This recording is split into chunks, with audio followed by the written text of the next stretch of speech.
I want to read you this, Senator Griffo. There's an unprecedented social media battle brewing between, by the way, this was also in the New York Post. You hit the Post this week. There's an unprecedented social media battle brewing between State Senator Joe Griffo and Governor Andrew Cuomo's Chief of Staff, Melissa DeRosa. And it started when you were going to be on Susan Arbetter's show. Correct. And she tweeted out, Senator Griffo coming on, going to talk about maybe a little overreach of powers when it comes to Governor Cuomo. She responded in that tweet by saying, it's all about the fact that they didn't get their pay raise, basically is what she said. You then responded to her. We're going back and forth. Then it got a little bit, she maybe became a little disrespectful to a sitting senator, and I want to read what you wrote. A typical response from a non-marquee player. I do think that line right there might have got her a little bit. It's a jab. Yeah, there's a jab there. Yeah. Your father taught you better. And then signs Joe Griffo. She then came back and said, but condescending sexism is a one-way street. So basically going and saying you're being sexist. In a million years, would a male senator ever ask another man for his father's approval? It's 2017. My father may be proud of me, but I don't ask his permission when I open my mouth. Senator Griffo, you sexist man, you. What's the story here? Well, first of all, you see this is the new era of Twitter, right? I might have to get some Bill Keeler Twitter lessons. Are you tweeting yourself? Well, that's the first mistake. That is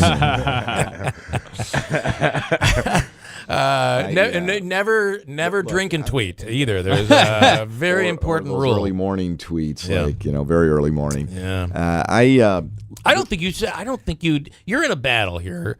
She's being disrespectful. I don't think you're being sexist at all. I could hear you saying the same thing to me when I absolutely. do And it something. was, and actually, they started it. I mean, that's the whole point here. Yeah. And I felt that. Good one, Joe. they started it. I feel That'll always get you out of trouble.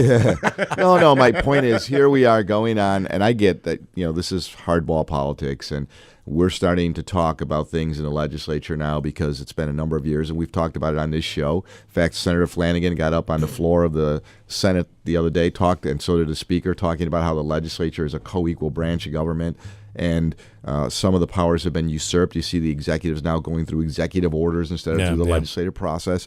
And there's a time that we still want to work together and we want to get things done, but we're just trying to say, look, enough of this.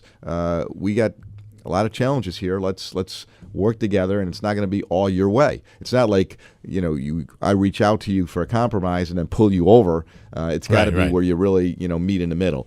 So the whole idea was I was going on the statewide radio show to talk about these issues, and the tweet came out and was brought to my attention. And I said, well, let's say that's wrong. And the original tweet was basically, that's disappointing rhetoric.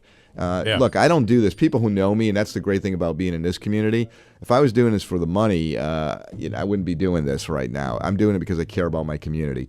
So I don't mind the back and forth, but when you finally say, yeah, it's all about the money, and that's what you're all about, that's what really set me off. And that's, I think one of the reasons the governor has problems today, and we've talked about this, is some of the people around him, too. Yeah. And he had some senior, experienced people before. And this point that I made, you're right, I talk about respect. If you remember, one of my tweets is about respect is a two-way street. Right. And my point there is, I know her father is a person who works in the Albany area, and I don't know. Is he a lobbyist? Yes, he is. Okay. And the point I was trying to make, almost tongue-in-cheek, is... And you know him? You were raised better. I know him? of him and Okay. have met with him. Okay. But my point there is, it wasn't a sexist comment. It was just, it would have been said to anybody. You were brought up better to treat people with respect and dignity. If you could call it anything, I would call it age discrimination. If it was any form of discrimination, it was Against because me? you're older. Because that happens also, right? A younger can discriminate against. But that was the only thing, and that's a stretch. But calling it sexist, I think, is ridiculous. But this is where you get to this point now where you're in this new world. We talked about this with technology and every way that it's being used and how people are utilizing the new president-elect and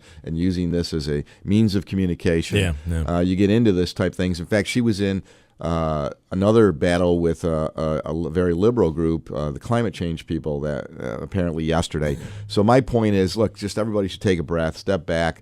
We need to respect. Is it typical for the governor's chief of staff to publicly attack a state senator? No. Okay. Well, I find see, that the to question be I was going to ask is, disrespectful, to be honest. is there any chance that this is because, yourself and Assemblyman Brindisi on this program really lit into the governor? Yeah, but Well, here's the I thing. wanna- There a response? Have you heard anything from the governor or his office yet about Nano specifically? Yeah, you had Howard Zemsky here, and we have had a conversation, with the governor and the staff and everything. So relative to the specifics and whether you were here and addressing it to the community, there have been conversations, yes, to answer your question.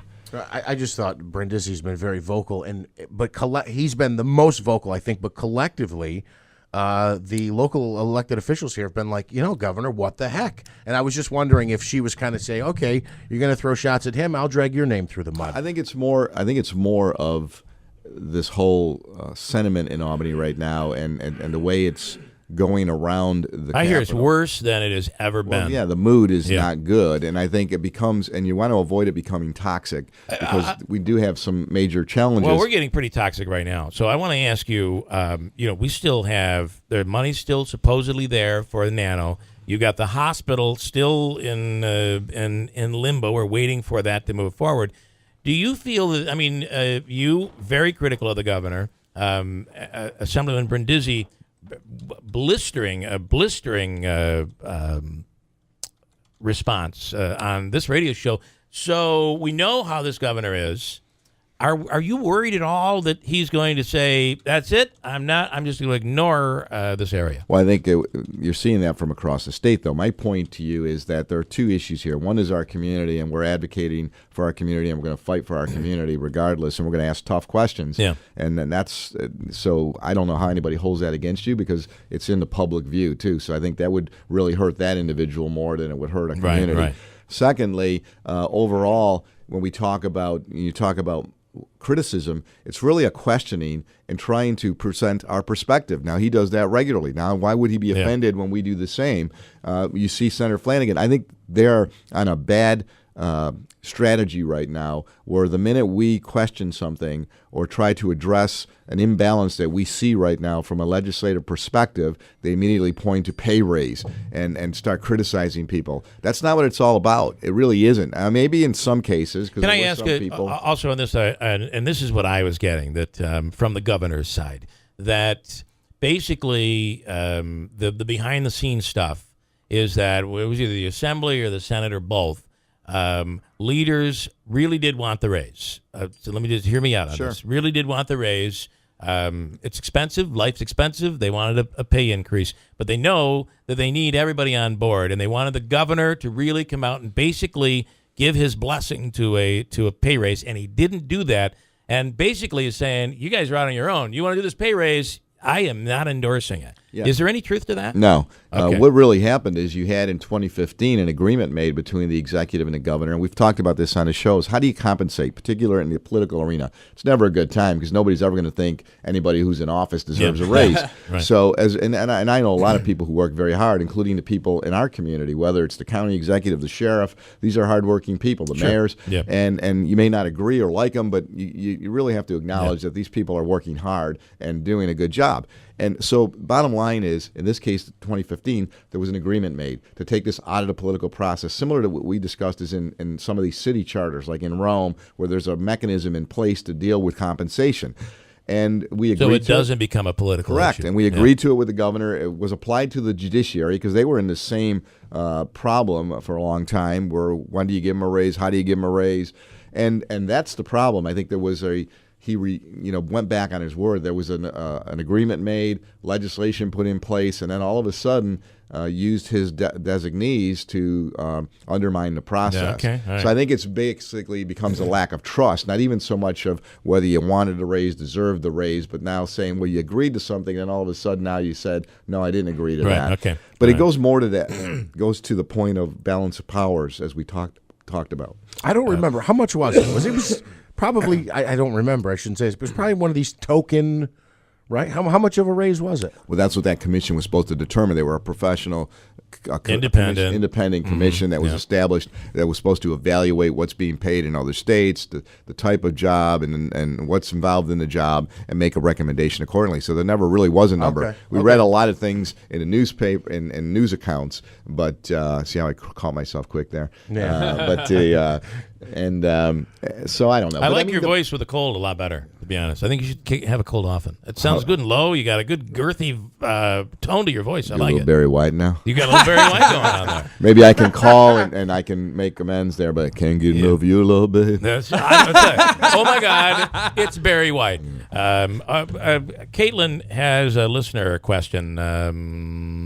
She's on the phone right now. Has the Senate approved chiropractors to prescribe medical marijuana? No. No. Is that ever going to happen? I don't know what will happen relative to how the medicinal marijuana moves forward. We're trying to be more flexible to identify more ailments that should be treated potentially by this. Again, like I said from the very beginning, I think we need some clinical analysis to determine when it's effective and how it can be used accordingly. I'm not adverse to studying all of this and then making determinations accordingly. I know there's been some resistance from some of the physicians to get involved with this. Yeah. We've had some issues, but we're looking at it. I also believe that we should look at PTSD as an ailment that could be looked at as maybe being helped by access to medicinal marijuana. So there's a lot of things that, all right. but I leave that to the professionals clinically right there because I'm not an expert in that area. Brindisi, Assemblyman Brindisi on this program 2 days ago. Here's a quote. If he really was talking about the governor, if he really was intending to run for president in 4 years,